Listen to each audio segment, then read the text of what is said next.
I'm here to teach you the phonics dance for the letter O. Here is the letter O, and this is the opera singer. Have you ever heard opera?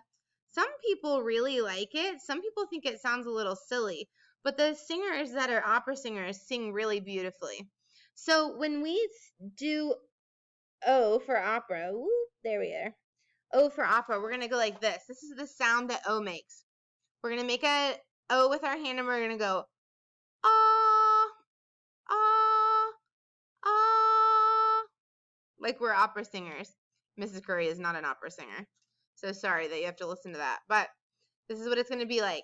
So when we make this sound for O, it sounds like this, ah, ah, ah. That's why we're going to go, ah, to remind ourselves that we're going to open our mouth, ah, ah, ah, ah.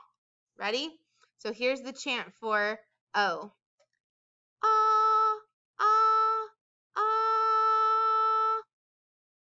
Ah, ah, ah is opera. Opera.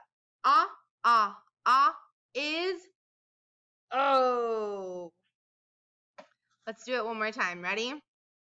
Sing at the beginning. Here we go. Ah, ah, ah.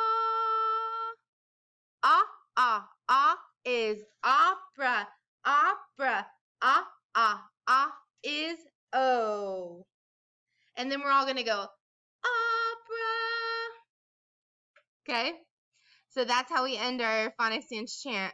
I hope that today you'll practice A, B, C, D, E, F, G, H, I, J, K, L, M, N, O. Great job, friends. Have a good one.